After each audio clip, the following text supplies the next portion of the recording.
जय हिंद। दोस्तों, आप में से कई लोगों ने कल प्रीलिम्स एग्जाम दिया होगा। अब उसके बाद आप लोगों के अंदर मिक्स्ड इमोशंस आए होंगे। आप में से कुछ कैंडिडेट्स ऐसे होंगे जो कि कॉन्फिडेंट हो गए कि उनका एग्जाम क्लियर हो जाएगा। अभी चाहे उन्होंने मार्क्स लगाए भी नहीं होंगे, बट एक सीरियस एस्पिरेंट को आइडिया होता है कि मैं किस तरह से अटेम्प्ट करके आया हूँ, अनलेस आप एक बिल्कुल बॉर्डर केस पे हो। उसके अलावा कई कैंडिडेट्स ऐसे होंगे जिनको क्लैरिटी हो गई कि पेपर खराब हो गया है, मेरा तो क्लियर नहीं होने वाला है। और कई कैंडिडेट्स ऐसे होंगे जो कि एक बॉर्डर लाइन एरिया के अंदर होते हैं, और मेजॉरिटी कैंडिडेट्स ऐसे ही होते हैं। उनको आइडिया नहीं होता कि उनका क्लियर हो रहा है या नहीं हो रहा है, और कट ऑफ कितनी जाएगी ये चीज उनके दिमाग में भी घूम रही होती है, क्योंकि तभी तो आइडिया लग पाएगा कि हो रहा है या नहीं हो रहा है। अब आप में से कई कैंडिडेट्स ने कल ही अपने मार्क्स लगा लिए होंगे किसी ना किसी आंसर की को रेफरेंस में लेके, और कई कैंडिडेट्स की कल हिम्मत नहीं पड़ी होगी। बट आज डेफिनेटली उठने के बाद आप सब लोगों के दिमाग में एक क्वेश्चन तो आ रहा होगा कि इस बार की एक्सपेक्टेड कट ऑफ क्या होगी। और एक जो बड़ा मुद्दा आप लोगों के माइंड में आता है, जिनको आज हम डिस्कस करने वाले हैं, वो क्या है कि मोस्ट ऑथेंटिक जो आंसर की है वो हम कहां से लें, किस सोर्स को हम मोस्ट ऑथेंटिक आंसर की माने। उसके बाद हम अपने एग्जैक्ट मार्क्स का आइडिया लगाएं कैसे, क्योंकि आपको पता है इशू क्या रहता है पिछले कुछ सालों से कि ऑथेंटिक आंसर की नहीं मिलती है। तो जब ऑथेंटिक आंसर की नहीं मिलेगी तो आप अपने ऑथेंटिक मार्क्स कैसे निकाल पाओगे। और लास्टली हम ये मार्क्स लगा क्यों रहे हैं कि हमें पता चले कि हमारा क्लियर हो रहा है या नहीं हो रहा, और वो कहां से पता चलेगा, जब हमें कुछ एक्सपेक्टेड कट ऑफ का आइडिया होगा। आज के सेशन में हम इन 3 मुद्दों के ऊपर बात करने वाले हैं। सो फ्यूचर एस्पिरेंट्स के लिए भी इंपॉर्टेंट चीज होगी। सो स्टार्ट करते हैं सेशन के साथ। अच्छा, स्टार्ट करने से पहले आपको बता दूं मैं कि इस बार का जो live CSAT batch, mentorship batch है, उसकी एडमिशंस खुल गई हैं, बहुत जल्द वो स्टार्ट होने जा रहा है। उसके अलावा पर्सनल गाइडेंस प्रोग्राम के भी कुछ ऑप्शंस हैं, आप हमारे प्लेटफॉर्म पे जाके देख सकते हो। ऐप और वेबसाइट का लिंक डिस्क्रिप्शन में दे रखा है, तो आप एक्सप्लोर कर सकते हो। कोई भी आपको क्वेरी हो कि आपको कोई चीज़ की क्लैरिटी नहीं हो रही, तो आप टेक सपोर्ट टीम का जो नंबर है, व्हाट्सएप नंबर 9041117909, इस पे व्हाट्सएप मैसेज ड्रॉप करके पूछ सकते हो। चलो स्टार्ट करते हैं सेशन के साथ। सो हम 3 मुद्दों पर बात करने वाले हैं। सबसे पहला क्वेश्चन है how to get most authentic answer की। देखो, इस क्वेश्चन का जो आंसर है वो एक तरह से नॉट एप्लीकेबल आप बोल सकते हो, क्योंकि पिछले कुछ सालों के अंदर ये चीज देखी गई है कि जब यूपीएससी अपनी ऑफिशियल आंसर की निकालता है तो उसमें भी कुछ आंसर्स को लेके क्वेश्चन मार्क रहता है कि यार इसका ये आंसर कैसे हो गया, क्योंकि कुछ क्वेश्चंस थोड़े वेग नेचर के आ रहे हैं, उनमें ऑप्शंस थोड़ी ऐसी सी होती हैं जो ओपन एंडेड टाइप हैं, तो आप कॉन्फिडेंटली नहीं कह पाते कि इसका ये आंसर हो सकता है। और एक और दिक्कत क्या है कि एक ही चीज को लेके मल्टीपल जो रिसोर्सेज हैं, चाहे आप ऑनलाइन रिसोर्सेज की बात कर लो या पुरानी बुक्स की बात कर लो, वहां पर भी कुछ वेरिएशन आ जाती है, और यूपीएससी को इस टाइप के क्वेश्चन डालने ही नहीं चाहिए। तो जब यूपीएससी अपनी ऑफिशियल आंसर की जो 1 साल के बाद लॉन्च करता है, ये एक बड़ा इशू है यूपीएससी को प्रीलिम्स एग्जाम के जस्ट बाद अपनी डिक्लेयर कर देनी चाहिए आंसर की, और जाके की कब जाती है, जब पूरा का पूरा एग्जामिनेशन प्रोसेस हो जाता है। बच्चे आइडिया भी नहीं लगा पाते कि हम कहां पर स्टैंड करते हैं, प्रीलिम्स में नहीं क्लियर हुआ तो कितने मार्क्स से नहीं हुआ। बट एनी हाउ, जब उसके अंदर ही इशू है तो आप किसी कोचिंग इंस्टीट्यूट को कैसे रेफरेंस मान सकते हो। सो मोस्ट ऑथेंटिक आंसर की का जो एक आप जवाब कह सकते हो वो है नॉट एप्लीकेबल, कि ये चीज तो आप भूल ही जाओ। कोई भी क्लेम करता है तो वो सही नहीं है, क्योंकि आपको नहीं पता यूपीएससी के साथ आपकी एग्जैक्टली मैच होगी कि नहीं। और हमारा मुद्दा वही है, खास करके बॉर्डर लाइन कैंडिडेट्स जिनको एक एक नंबर बड़ा सिग्निफिकेंट होता है जिनके लिए, तो उनके लिए ये ऑथेंटिसिटी जरूरी है। अब क्या है, मैं फिर अपने नंबर्स का आइडिया कैसे लगाऊं। आइडिया तो लगाना है, ये तो नहीं मैं आपको कहूंगा कि आइडिया ना लगाओ। तो आइडिया कैसे लगाएं, आइडिया आप इस तरह से लगा सकते हो। आप क्या करो, थोड़ी सी आपको एक्सरसाइज करनी पड़ेगी, थोड़ा इसमें एफर्ट लगेगा, बट खुद के लिए कर रहे हो, एफर्ट तो करना जरूरी है। आप 4-5 कोचिंग इंस्टीट्यूट्स जो रेप्यूटेड कोचिंग इंस्टीट्यूट्स हो उनकी ऑनलाइन आंसर कीज उठा लो। अब उसमें क्या करो, उन सबके एक टेबुलर फॉर्म में टेबल्स बना दो इस तरह से, ठीक है। टेबुलर फॉर्म में क्वेश्चन नंबर 1 का सबने क्या आंसर दिया, 2 का क्या दिया, 3 का क्या दिया, ठीक है, वो सब देखो। अब क्या होगा, आपको कुछ क्वेश्चंस ऐसे मिलेंगे जिनके अंदर आपको दिखेगा कोई इंस्टीट्यूट कुछ ऑप्शन दे रहा है, कोई दूसरा कोई और ऑप्शन दे रहा है। उन क्वेश्चंस को सर्कल कर लो, ठीक है। बाकियों का तो जब यूनिफॉर्मिटी है तो समझ में आ रहा है कि ठीक है यही होगा, ठीक है, अनलेस आपको ही लगे यार गड़बड़ कि यार ये कैसे हो गया, फिर आप थोड़ा एक्सप्लोर कर लो। अदरवाइज आप जहां पर वेरिएशन है या किसी कोचिंग इंस्टीट्यूट ने बोल रखा है कि इन दो ऑप्शंस में से कोई हो सकता है, या फिर कि वो कह रहे हैं कि असेस ही नहीं किया जा सकता, उन सबको सर्कल कर लो। अब ऐसे क्वेश्चंस को आपने खुद सर्च करना है, थोड़ा इस पे आपको माथापच्ची करनी पड़ेगी, इंटरनेट पे सर्च करो, किसी बुक्स में सर्च करो, बट खुद से सर्च करो कि क्या इसका बेस्ट आंसर हो सकता है। अगर तो आप कंक्लूड कर पाते हो वेल एंड गुड, पूरी श्योरिटी के साथ। अगर नहीं कंक्लूड कर पाते और आपने ऐसा क्वेश्चन अटेम्प्ट किया है तो उसको आप वर्स्ट केस सिनेरियो लेकर अपना गलत मान लो। तो इस हिसाब से आपने अपने मार्क्स इवेल्युएट करने हैं। समझ गए ना आप कि 4-5 कोचिंग इंस्टीट्यूट्स के आपने आंसर कीज को रेफरेंस में लेना है और देखना है यूनिफॉर्मिटी वालों को मैं उस हिसाब से इवेल्युएट करूं, जहां पर यूनिफॉर्मिटी नहीं है उनको मैं खुद से एक्सप्लोर करूं, रेदर देन आप एवरेज लो उठा के, वो सेंस नहीं बनती है। तो इस तरह से आपको करना है। जब आप करोगे तो उसके बाद जो आप मार्क्स लगाओगे वो आप कह सकते हो कि हां मैं इतने मार्क्स एक्सपेक्ट कर सकता हूं, उसमें भी प्लस माइनस होगा अगेन, क्योंकि यूपीएससी के साथ वहां पे भी वेरिएशन आ जाएगी, बट आपको एक आइडिया लग जाएगा। ठीक है, अब हमने आइडिया लगा लिया। अब मेन मुद्दा है कि एक्सपेक्टेड कट ऑफ क्या होगी। अब ये एक बड़ा सब्जेक्टिव एरिया है। अब इसको कंक्लूड करने के लिए थोड़ा सा हमें ना चीजों को ऑब्जर्व करना होगा। अगर हम पिछले कुछ पास्ट ईयर्स का ट्रेंड देखें सिविल सर्विसेज प्रीलिम्स एग्जाम का, अगर हम 2020 ऑनवर्ड्स ही देखें तो आपको सबसे पहले तो एक चीज समझनी होगी कि जो आपके कट ऑफ है वो कोई एक चीज पर मैटर नहीं डिपेंड नहीं करती है। कट ऑफ मल्टीपल चीजों पर डिपेंड करती है। क्या क्या फैक्टर्स हैं? सबसे पहले उस साल वैकेंसीज कितनी नोटिफाइड है।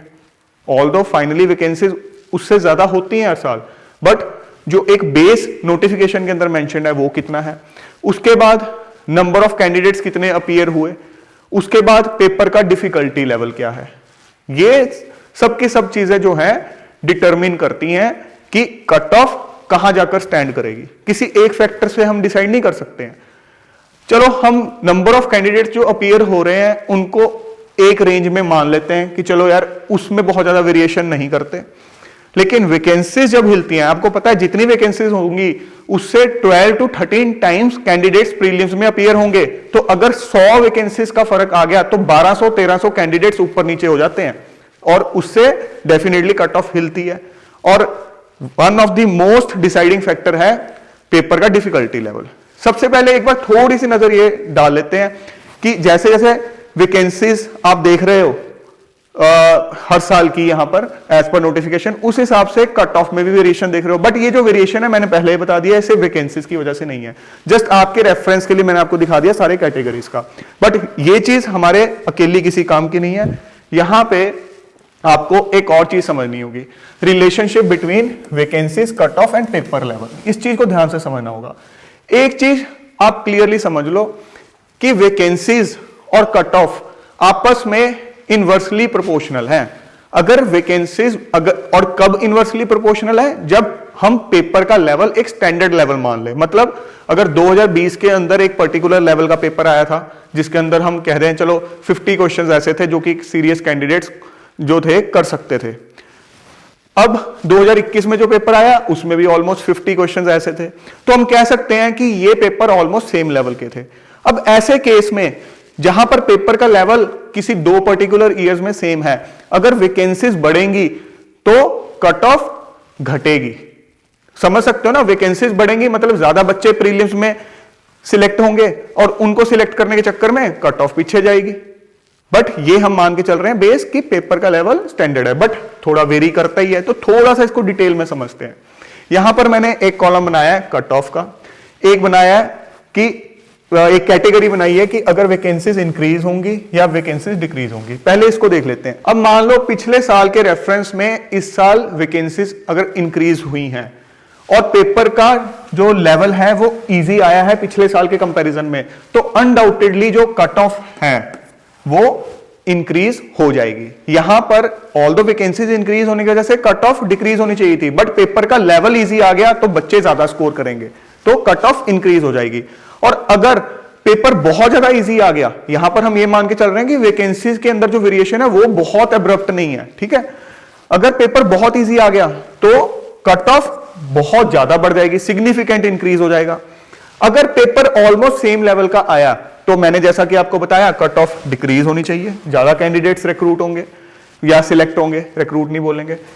उसके बाद अगर पेपर डिफिकल्ट आया, ठीक है, कंपैरेटिवली डिफिकल्ट आया, तो जो कट ऑफ है वो सिग्निफिकेंटली डिक्रीज हो जाएगी, क्योंकि वैकेंसीज बढ़ी है, कट ऑफ तो डिक्रीज होनी है सेम लेवल पे। अगर पेपर और ज्यादा डिफिकल्ट आ गया तो और कम स्कोरिंग होगी, तो कट ऑफ सिग्निफिकेंटली डिक्रीज हो जाएगी।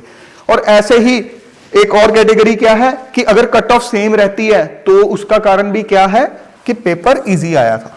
अगर कट ऑफ वैकेंसीज इंक्रीज होने के बावजूद भी सेम रह रही है, मतलब बच्चों ने कंपैरेटिवली इस साल बेटर स्कोर किया, पेपर इजी आया था।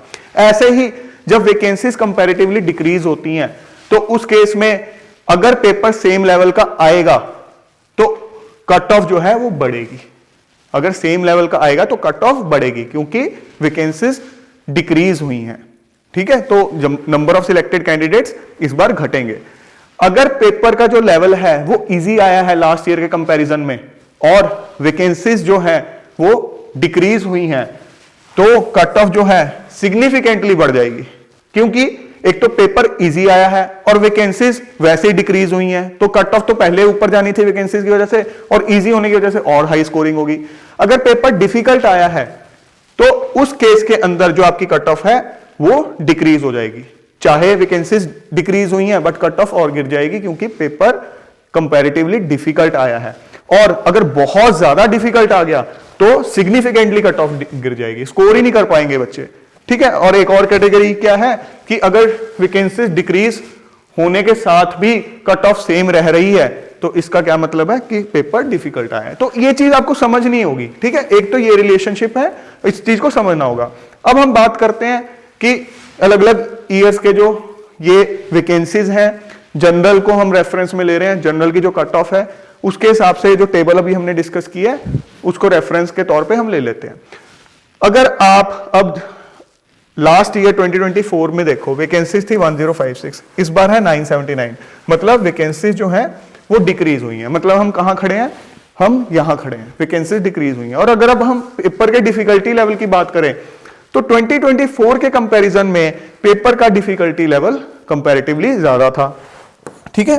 2023 के कंपैरिजन में कम था बट 2024 के कंपैरिजन में ज्यादा था। मतलब पिछले साल के मुकाबले वैकेंसीज जो हैं वो डिक्रीज हुई बट पेपर का जो डिफिकल्टी लेवल है वो ज्यादा है। ये नहीं कहेंगे एब्रप्टली ज्यादा, ये नहीं कहेंगे वेरी डिफिकल्ट, बट इन दो कैटेगरीज में कहीं आ रहा है।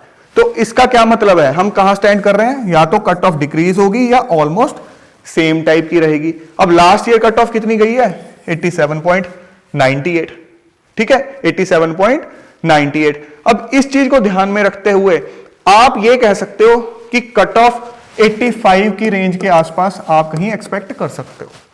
आप ये तो एक्सपेक्ट कर सकते हो कि इससे ज्यादा कट ऑफ नहीं जाएगी, बट थोड़े डिक्रीज होने के चांस है क्योंकि पेपर कंपैरेटिवली डिफिकल्ट था। तो 85 के अराउंड आप कहीं कट ऑफ एक्सपेक्ट कर सकते हो। ऑल्दो ये एक हम आइडिया लगा सकते हैं क्योंकि बहुत सब्जेक्टिविटी है इसमें, ठीक है। इसमें कुल मिला के अगर आप कहोगे कि इस बंदे की प्रेडिक्शन निकल गई सही है वो, तो वो एक तुक्केबाजी होती है। बट हाँ, लॉजिकली देखा जाए तो एक आप कह सकते हो कि इसके अराउंड हो सकती है, ठीक है। तो वो जो अराउंड वाला फिगर है वो 85 के आसपास है। और to be on the safer side, आप बिल्कुल अगर श्योरिटी चाहते हो कि हाँ भाई मेरे इतने मार्क्स बन रहे हैं, मैं श्योर रहूं कि मेरा क्लियर होगा या नहीं होगा, तो अगेन उसके लिए एक तो आंसर की ऑथेंटिक मिलना एक मुद्दा है। दूसरी बात, आप जो एक फिर सेफर साइड के लिए अपना एम जो है वो 88-90 के आसपास मान के चलो। But in any case I would advise, जितने भी आपके मार्क्स बन रहे हैं आप दिल लगा के मेंस की तैयारी करो। ये नहीं है कि ये जो अगले 2 हफ्ते हैं जिस दौरान रिजल्ट आना है आप बिल्कुल ये सोचते रहो होगा नहीं होगा, इधर उधर पूछते रहो, टाइम नहीं खराब करना। दिल लगा के मेंस की तैयारी करो ताकि अगर क्लियर हो गया तो आपका टाइम ना खराब हुआ हो, और जो आपकी पढ़ाई है वो कभी भी वेस्ट नहीं जाती, वो बाद में भी डेफिनेटली काम आएगी जो इस दौरान आप एफर्ट करोगे। सो फ्रेंड्स, आई होप इस सेशन के थ्रू आपको क्लैरिटी हो गई है रिगार्डिंग मोस्ट ऑथेंटिक आंसर की, जिसके लिए आप परेशान रहते हो। दूसरा, एक्सपेक्टेड कट ऑफ को लेके बिल्कुल दिमाग परेशान नहीं करना है, इन चीजों को ध्यान में रखा करो। ऑल्दो कुछ स्टूडेंट्स बोलेंगे ये तो बड़ी ऑब्वियस सी चीज है, इतनी ज्यादा डिटेल में बताने की क्या जरूरत है। आप लोगों के लिए ऑब्वियस है, जिनको समझ आ रहा है उनके लिए टेबुलर फॉर्म में समझने की जरूरत नहीं है, बट सभी कैंडिडेट्स को समझ में नहीं आती है चीज, ठीक है। एक मैथ्स बैकग्राउंड वाले बंदे के लिए कई चीजें ऑब्वियस होती हैं, आर्ट्स वाले को कई चीजें नहीं समझ में आती, तो थोड़ा सिस्टमेटिकली समझाने के लिए मैंने इस तरह से आपको एक टेबल के थ्रू रेफरेंस दिया था। सो फ्रेंड्स, जल्द मिलेंगे एक और नए और इंपॉर्टेंट सेशन के साथ। Till then keep grinding yourself and stay fit and healthy. जय हिंद।